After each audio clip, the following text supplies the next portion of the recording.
эгерде кимдир бирөө мамлекетке зыян келтирип, ошол коррупция менен шугулданып, контрабанда менен шугулданып аткан болсо, ал түшүнүш керек да.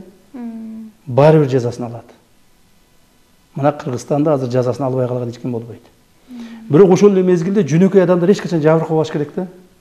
Жөнөкөй, өзүнүн бизнесин кылган, таза иштеген бизнесмендер же болбосо ушул өзүнүн ак эмгеги менен жүргөн адамдар эч качан жабыркабаш керек. Биз аларга жардам беришибиз керек. Анан кийин жанагы жазаны, мыйзамды бузган гана адам алыш керек да. Ушул маселенин артынан биз катуу иштешибиз керек. Себеби дегенде, эгерде биз баардыгын бир эле ушу жазага тарта бере турган болсок, анда мамлекетибиз жакшы болбой калат. Мамлекетте негизинен күчтүү тартип болуш керек. Мыйзамдарыбыз аткарылыш керек. Ошол мыйзам бузгандардын баардыгына жаза колдонуш керек. Жаза колдонулбай калган бир чиновник артынан дагы өзүнө окшогон коррупционер 5-6 чиновникти алып чыгат.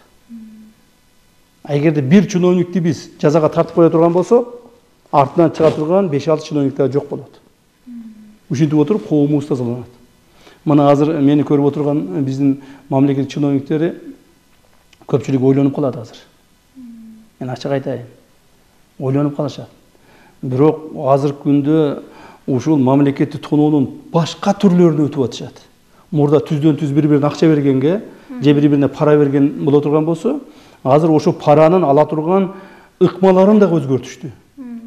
Банк аркылуу алышты, биткоин аркылуу алышты, башка бир жерлерде алышты, башка өлкөлөргө барып алып атышат, же болбосо электронный баягы кибер аракеттери менен жасап атышат.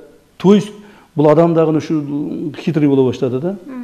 Мына мен азыр эле айтып коеюн, эки ушундай кибер преступление менен мамлекетке чоң зыян келтирген адамдарды биз буквально 2 күн болду кармадык. Мамлекетте өтүп аткан тендерлерге ошол электронный тендерлерге кирип, ошол жерден коррупция кылып аткан адамдарды биз кармадык. Жакында мына азыр чыгарабыз. Аттарын чыгарабыз, кайсы министерстводон кеткен, кайсы адамдар кошулуп эме кылган, бүт баарын чыгарабыз жакындачы. То есть ошондуктан мен айтайын дегеним, бул мындан ары коомубуздагы бизге жардам бериш керек да.